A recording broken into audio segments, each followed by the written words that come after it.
तो चलिए दोस्तों, आज हम लोग देखेंगे हिस्ट्री में अगला चैप्टर महाजनपदों के बारे में। इससे पहले हम लोगों ने वैदिक काल और हड़प्पा सभ्यता पढ़ लिया है। हमारा नेक्स्ट चैप्टर होगा महाजनपद। तो चलिए, तो टोटल 16 महाजनपद हैं। 6ठी सदी ईसा पूर्व में 16 महाजनपदों का उदय हुआ।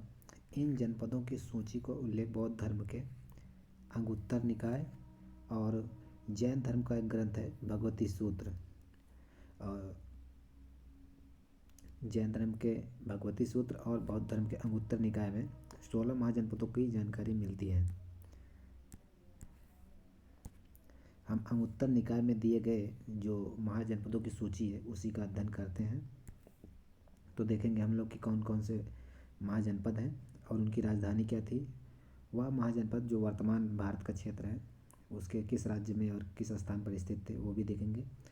और उस महाजनपद के राजा कौन थे वो भी हम देखेंगे। तो पहला महाजनपद है अवंती। इसकी राजधानी, दो राजधानी थी इसकी। उत्तरी जो राजधानी थी वो उज्जैनी थी और दक्षिणी राजधानी महिष्मती थी। यह वर्तमान में जो मध्य प्रदेश वाला क्षेत्र है वहाँ पर स्थित था और इसके राजा चंद्रप्रद्योत थे। दूसरा महाजनपद अश्मक है। इसकी राजधानी पोर्टन या पोर्टली थी। यह वर्तमान के आंध्र प्रदेश राज्य क्षेत्र में स्थित था और इसके राजा वरुण थे। और तीसरा है अंग। इसकी राजधानी चंपा थी। यह बिहार के मुंगेर भागलपुर वाले क्षेत्र में स्थित था और इसके राजा ब्रह्मदत्त थे। अगला महाजनपद है चेद। इसके राजधानी जो थी वो सोथिवती या शक्तिमती थी। यह बुंदेलखंड वाले क्षेत्र में स्थित था। इसके राजा शिशुपाल थे। अगला महाजनपद है गांधार। इसकी राजधानी तक्षशिला थी और यह रावलपिंडी पेशावर जो पाकिस्तान वाला क्षेत्र है उसमें स्थित था। अगला महाजनपद है काशी। इसकी राजधानी वाराणसी है और यह वर्तमान उत्तर प्रदेश वाले क्षेत्र में स्थित था और इसकी जो राजा थे वो अश्वसेन थे। अगला महाजनपद है कौशल। इसकी राजधानी थी श्रावस्ती। यह उत्तर प्रदेश का जो अयोध्या वाला क्षेत्र है वहाँ पर स्थित था और इसके राजा थे प्रसेनजीत।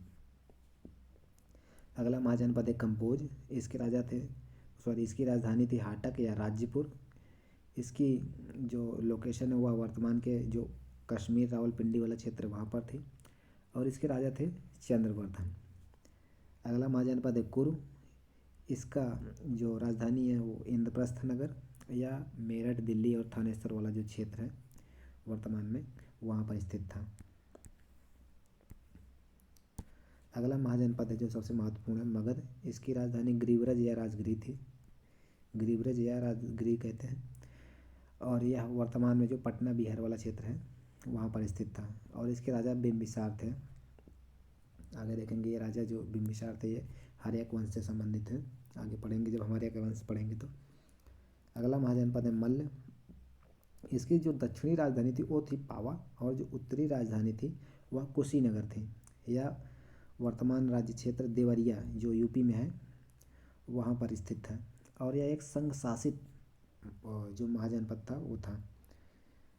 और अगला महाजनपद है मत्स्य। इसकी राजधानी विराटनगर है और यह वर्तमान में राजस्थान वाले क्षेत्र में स्थित था और यह एक गणराज्य था और इसके राजा विराट थे। अगला महाजनपद है पांचाल। इसका जो उत्तरी राजधानी थी वो अहिचत्र थी और जो दक्षिणी राजधानी थी वो काम्पिल थी। यह वर्तमान में बरेली यूपी वाले क्षेत्र में स्थित था और इसके राजा थे पांचाल।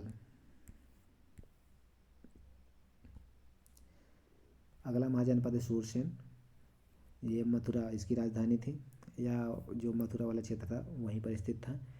यहाँ के राजा वासुदेव श्री कृष्ण थे। अगला महाजनपद है वज्र। यहाँ के राजा जो राजधानी थी वो विदेह या मिथिला थी। यह दरभंगा जो मुजफ्फरपुर वाला क्षेत्र वहाँ पर स्थित था और यह एक प्रकार का संघ शासित क्षेत्र था।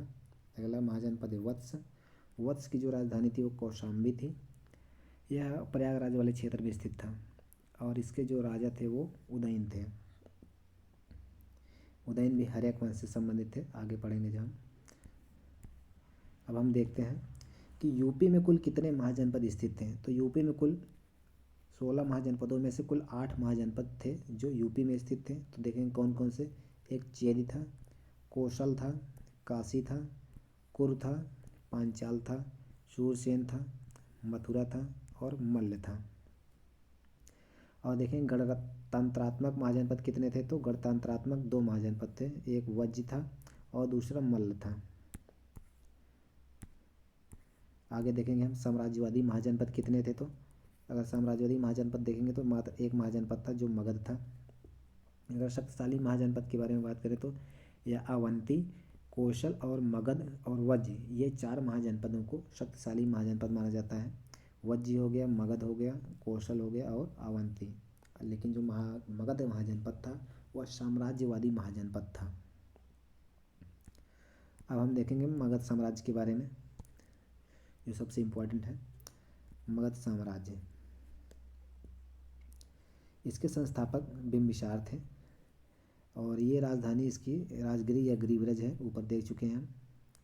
अब देखेंगे कि जो मगध था जिसके संस्थापक बिम्बिसार थे, देखेंगे इस पे कि कौन कौन से वंश थे जिन्होंने शासन किया। तो देखेंगे एक बृहद्रथ ने इस सबसे पहले मगध पर जो मगध की स्थापना थी वो बृहद्रथ ने किया था, जो ज़्यादा इम्पोर्टेंट नहीं, जो हर्यक वंश से शुरू माना जाता है कि इस पर शासन जो फेमस राजा थे वो हर्यक वंश थे। इस हर्यक वंश में ही बिम्बिसार और ये अजातशत्रु और उदयन ये सब आते हैं। अगला वंश है शिशुनाग वंश, नंदवंश, नंदवंश और मौर्य वंश।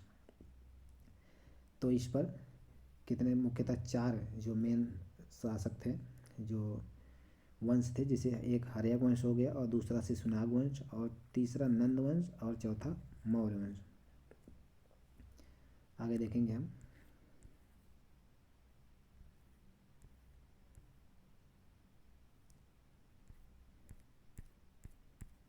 तो आगे देखेंगे हम लोग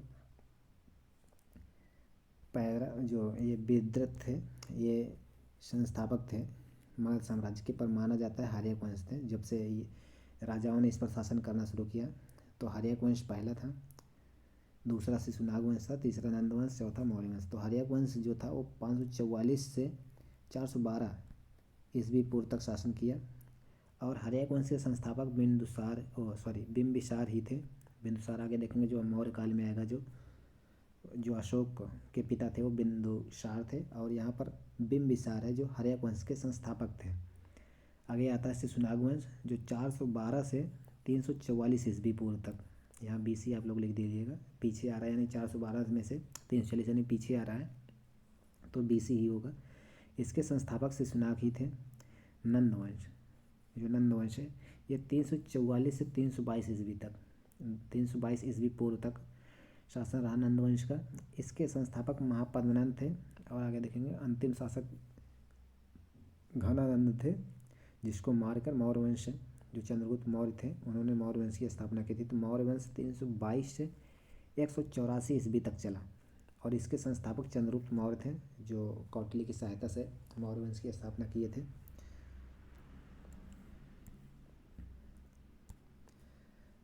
आगे हम लोग देखेंगे बिम्बिसार। हर्यक वंश के शासकों का अगर हम क्रम देखेंगे तो पहला है बिम्बिसार, दूसरा अजातशत्रु, तीसरा उदयन, चौथा अनिरुद्ध और पांचवा मुंडक थे और छठा नागदशक थे। इसमें से ज़्यादातर हम लोग देखेंगे बिम्बिसार, अजातशत्रु और उदयन, ये 3 महत्वपूर्ण शासक थे जिनके बारे में हम लोग डिटेल्स पढ़ेंगे। और आगे के जो अनिरुद्ध हुए, मुंड हुए, नागदशक हुए, ये ज़्यादा इंपॉर्टेंट नहीं है। तो हम लोग पहले बिम्बिसार के बारे में देख लेते हैं।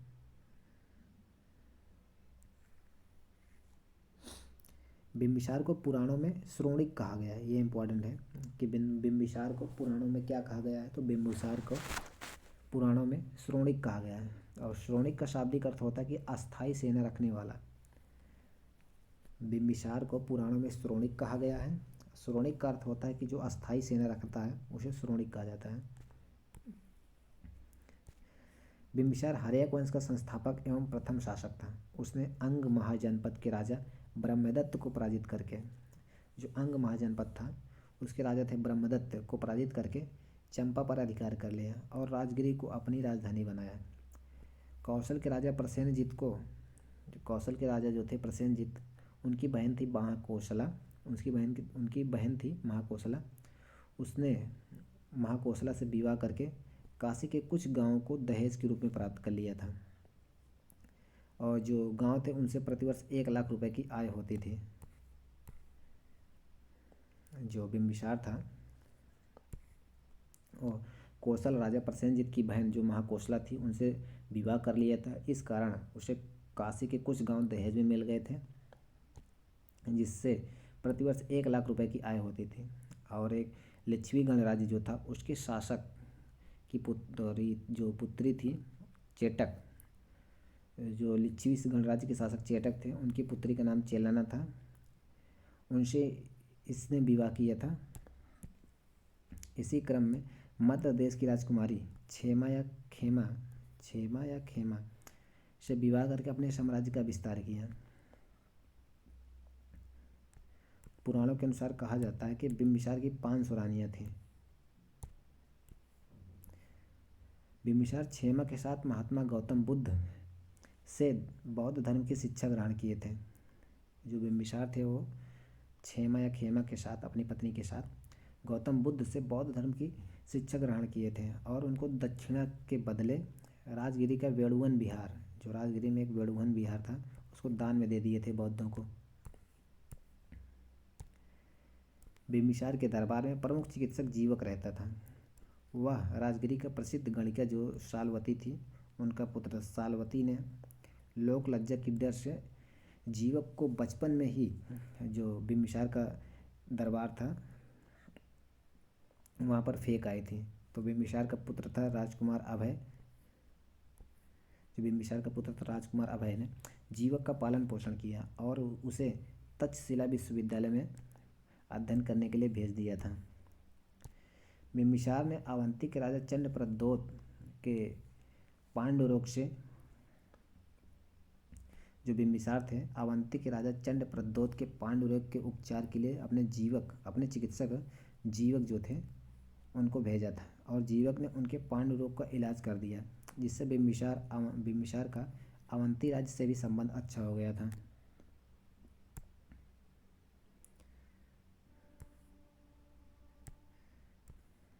आगे देखेंगे। आगे 492 ईस्वी में अजातशत्रु ने अपने पिता बिम्बिसार की हत्या करके राजगद्दी पर अधिकार कर लिया। इसके बाद क्रमशः हर्यक वंश के सभी शासकों ने अपने पिता की हत्या करके राजगद्दी प्राप्त करने लगे। इसीलिए हर्यक वंश को पितृहंता अंश और अजातशत्रु को पितृहंता कहा जाता है। तो आगे देखेंगे दूसरे शासक, हर्यक वंश के दूसरे शासक अजातशत्रु के बारे में। इन्होंने 492 ईस्वी पूर्व से 460 ईस्वी पूर्व तक शासन किया था। अजातशत्रु को पुराणों में कुणिक कहा जाता है, ये इंपॉर्टेंट है। बिम्बिसार को श्रोणिक कहा जाता था, यानी अस्थायी सेना रखने वाला, पर अजातशत्रु को कुणिक कहा जाता है। मतलब कुणिक का अर्थ होता है शत्रुओं का दमन करने वाला। ये इंपॉर्टेंट है, याद रखिएगा। श्रोणिक और कुणिक का अर्थ क्या होता है। श्रोणिक किसकी उपाधि है या फिर किसको कहा जाता था, या फिर कुणिक किसको कहा जाता था। जब अजातशत्रु अपने पिता बिम्बिसार की हत्या कर देता है तब उसके मामा जो थे प्रसेनजीत, बिम्बिसार को जो दहेज में दिए थे काशी के गांव, उनको आपने अधीन कर लिए। तब अजातशत्रु ने अपने मामा प्रसेनजीत के खिलाफ आक्रमण कर दिया, लेकिन वह इस आक्रमण में हार जाता है। कुछ समय पश्चात पुनः दूसरी बार महाशिला कंटक और रथ मूसल, ये इंपॉर्टेंट है, पूछा जाता है कि महाशिला कंटक और रथ मूसल जैसे हथियारों या फिर औजारों का प्रयोग सबसे पहले किसने किया था। तो अजातशत्रु ने अपने मामा प्रसेनजीत के खिलाफ महाशिला कंटक और रथ मूसल जैसे औजारों का प्रयोग करके अपने मामा प्रसेनजीत को पराजित कर देता है। यही महाशिला कंटक और रथ मूसल, ये जो रथ मूसल है ये बाहुबली फिल्म में भल्लाल देव जो चलाता है अपने रथ पर बैठकर आगे, जो जिससे कटते जाते हैं, सेनाएं कटती जाती हैं, वो रथ मूसल था। और जो बाहुबली ने पत्थर फेंका था आग लगाने के लिए सैनिकों के ऊपर, वो महाशिला कंटक हथियार है। तो वही दिखाया गया था इसमें।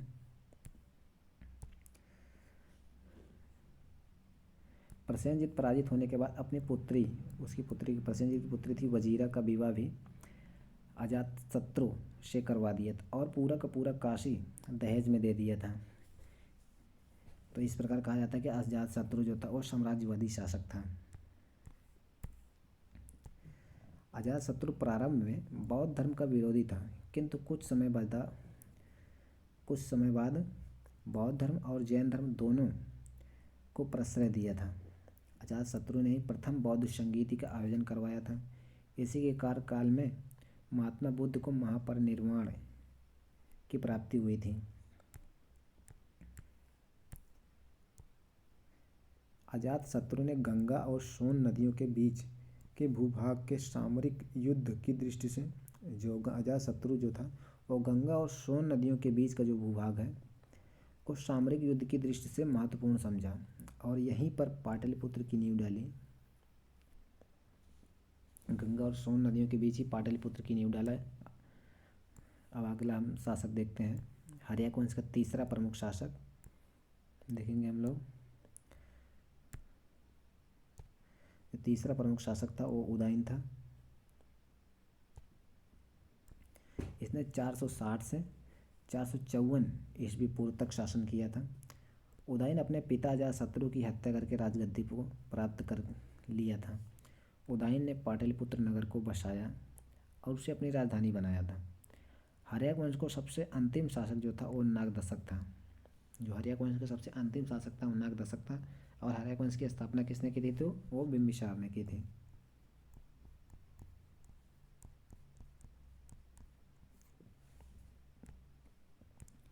आगे हम लोग देखेंगे मगध साम्राज्य पर जो दूसरे वंश ने शासन किया था उसके बारे में देखेंगे हम लोग।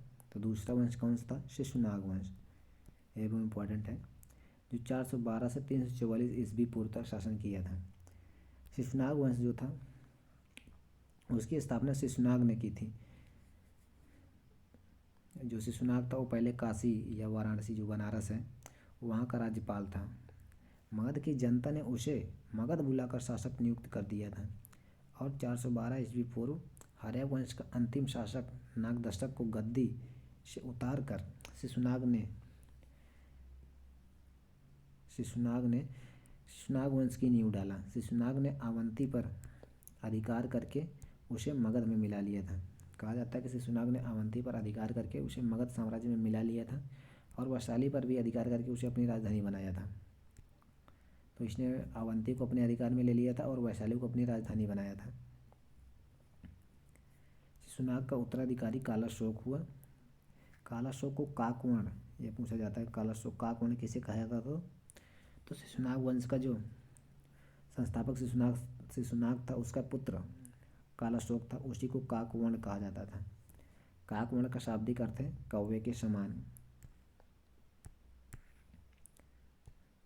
कालाशोक ने 383 ईस्वी पूर्व में द्वितीय बौद्ध संगीत कालाशोक ने द्वितीय बौद्ध संगीत का आयोजन करवाया था। जो पहली बौद्ध संगीत थी वो अजातशत्रु के शासनकाल में हुई थी, उसी ने आयोजित करवाया था और वैशाली में स्थानांतरित करके पाटलिपुत्र को अपनी राजधानी बनाया था। जो कालाशोक था उसने वैशाली के स्थान पर पाटलिपुत्र को अपनी राजधानी बनाया था। अगला वंश देखेंगे हम लोग। जो आगे हर्यक वंश था उसके बाद शिशुनाग वंश आया। उसके बाद जो इम्पोर्टेंट वंश है वो नंद वंश था। नंद वंश जो तीसरा था इम्पोर्टेंट, जो 344 से 322 ईस्वी पूर्व तक मगध साम्राज्य पर शासन किया।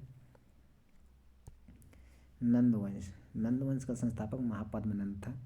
महापद्मनंद सर्वछत्रांतक और परशुराम जैसी उपाधियां धारण किया था। जो महापद्मनंद था नंद वंश का संस्थापक, उसने सर्वछत्रांतक और परशुराम जैसी उपाधियां धारण किया था। महापद्मनंद नंद वंश एवं मगध साम्राज्य का सबसे शक्तिशाली शासक था।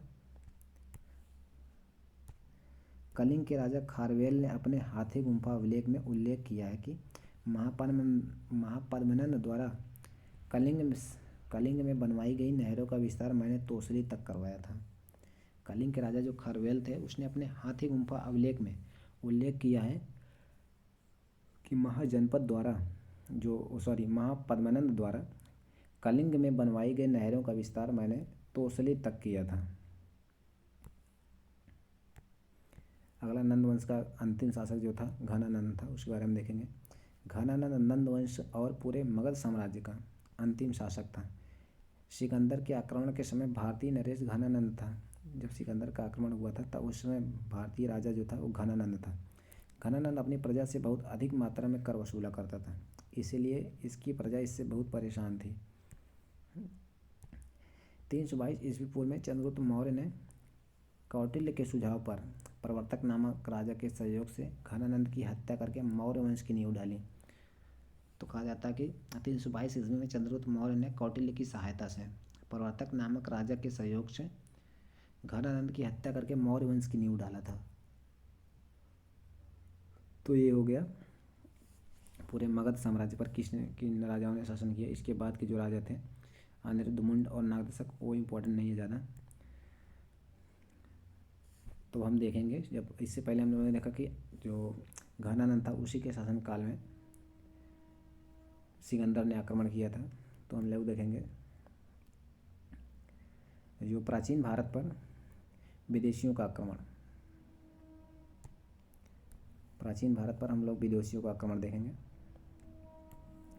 प्राचीन भारत में विदेशियों का आक्रमण जो था वो दो था, एक ईरानी से आए थे, ईरान जो आक्रमणकारी थे, और दूसरा यूनान के आक्रमणकारी थे। जो ईरानी आक्रमणकारी थे उसमें हखामनी वंश था, और जो यूनानी आक्रमणकारी थे उसमें सिकंदर था। हखामनी वंश, इसके संस्थापक साइरस द्वितीय था। जो हखामनी वंश था वो उसके शासक साइरस द्वितीय थे, उसका पुत्र कम्बुजीय था, और उसके बाद उसका उत्तराधिकारी डेरियस प्रथम था, जिसे दारा प्रथम भी कहा जाता था। उसके बाद जेरियस प्रथम या क्षयहास वो आया, उसके बाद दारा तृतीय आया था।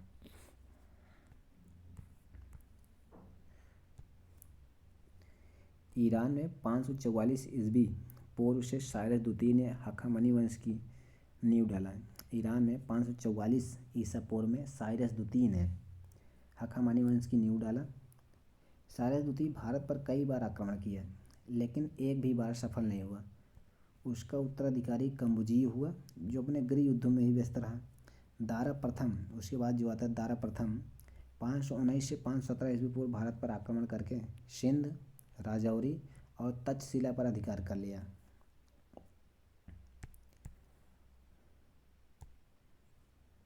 वह प्रथम ईरानी आक्रमणकारी था जो वह प्रथम ईरानी आक्रमणकारी था। यूनान के इतिहासकार हेरोडोटस के अनुसार विजित भूभागों से 360 टैलेंट उस समय की स्वर्ण मुद्रा थी। कहा जाता है कि विजित भूभाग से जो सिंध, राजौरी और तक्षशिला वाला क्षेत्र था उससे 360 टैलेंट स्वर्ण मुद्रा प्रतिवर्ष दारा प्रथम या डेरियस प्रथम को भेजी जाती थी। जरियस या क्षयहास भारत पर अपना अधिकार बनाए रखा, और हखामनी वंश का सबसे अंतिम शासक दारा तृतीय था। जो हखामनी वंश का अंतिम शासक था वो दारा तृतीय था। अब आगे देखेंगे ईरानी आक्रमण का भारत पर प्रभाव क्या पड़ा था, इसके बारे में देखेंगे। ईरानी आक्रमण का भारत पर प्रभाव। ईरानियों के आक्रमण से भारत पे कई प्रभाव पड़े, जैसे में देखेंगे। नंबर 1, अभिलेखों को उत्कीर्ण करवाना। दूसरे, खरोष्ठी लिपि का प्रयोग करना।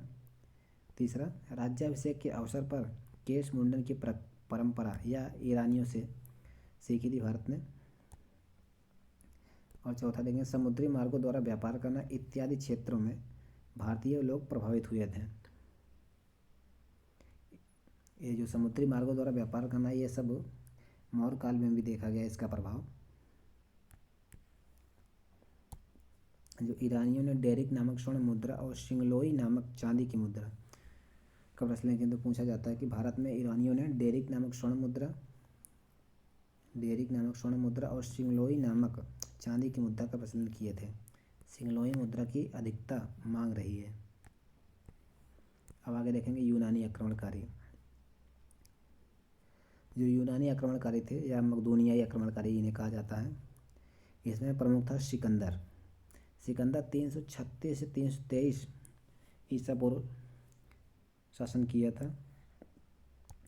सिकंदर महान का जन्म 356 ईसा पूर्व में मैसेडोनिया या मकदूनिया, जो यूरोप के ग्रीस के पास स्थित है, में हुआ था। तो सिकंदर महान का जन्म कब हुआ? तो 356 ईसा पूर्व में मैसेडोनिया, या जिसे मकदूनिया यूरोप कहते हैं, कि यूरोप में ग्रीस के पास हुआ था। इसके गुरु अरस्तु थे। तो सिकंदर के गुरु कौन थे? अरस्तु थे। सिकंदर के पिता क्षत्रप फिलिप द्वितीय थे, जो मकदूनिया के शासक थे। इसके पिता क्षत्रप द्वितीय जो थे वो मकदूनिया के शासक थे। सिकंदर ने अपना राज्याभिषेक अपने पिता क्षत्रप द्वितीय की मृत्यु के बाद मकदूनिया में कराया था।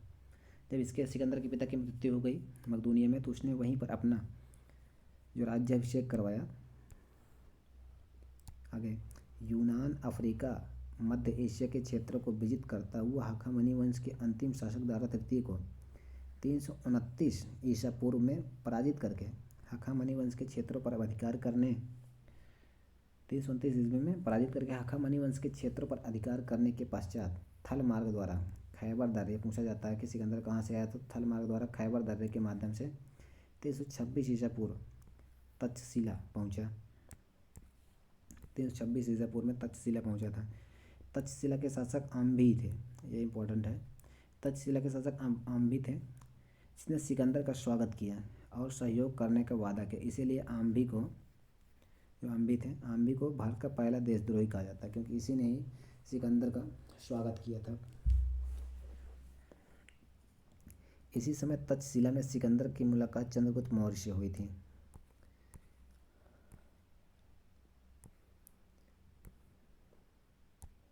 आगे देखते हैं। तो मम्मेलन का संग्राम हुआ था 326 ईसा पूर्व। यह युद्ध पोरस और सिकंदर महान के बीच हुआ था। राजा आम्भी के सहयोग से सिकंदर ने राजा पोरस को पराजित कर दिया था, लेकिन उनके बहादुरी भरे शब्दों को सुनकर उसका राज्य वापस कर दिए थे।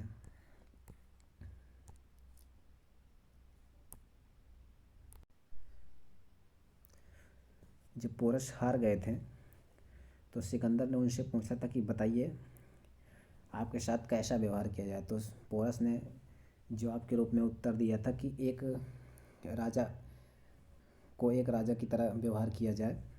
तो इस बहादुरी भरे शब्दों से खुश होकर उन्हें उनका साम्राज्य वापस कर दिए थे।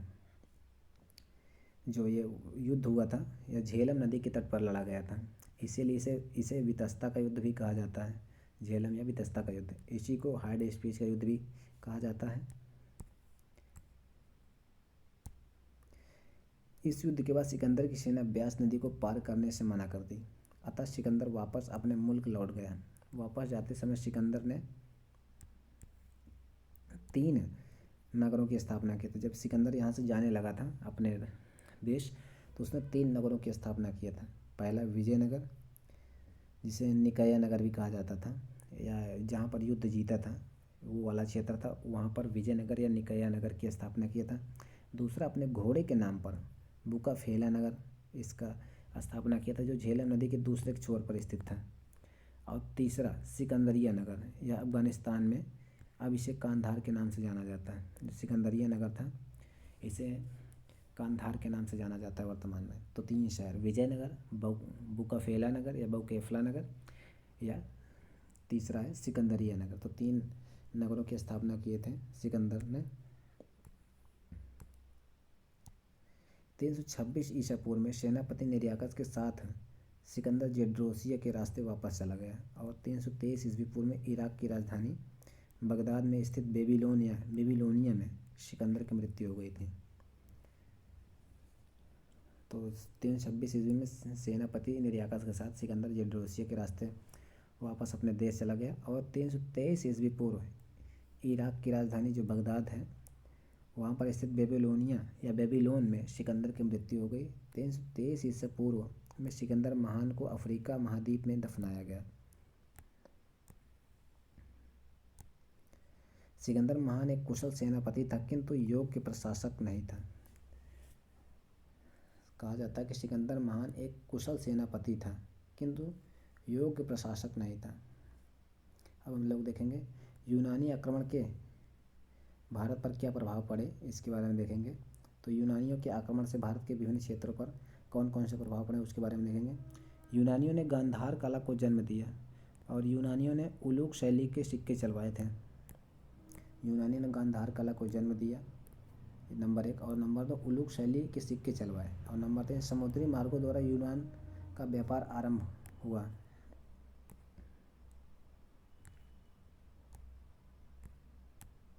आगे देखेंगे हम लोग। तो दोस्तों आज हम यहीं तक रखेंगे वीडियो को। नेक्स्ट वीडियो हम लोग देखेंगे जैन धर्म, बौद्ध धर्म, शैव धर्म, आगे जितने भी धर्म हैं सभी धर्मों के बारे में हम अगले वीडियो में देखेंगे। तो अगर आपको हमारे वीडियो पसंद आते हैं तो हमारे channel Prayag railway DP channel को सब्सक्राइब करें और बेल आइकन को दबाएं, इससे हमारे सभी वीडियो की अपडेट आपको मिलती रहे। चलिए धन्यवाद, आज यहीं तक वीडियो रखते हैं।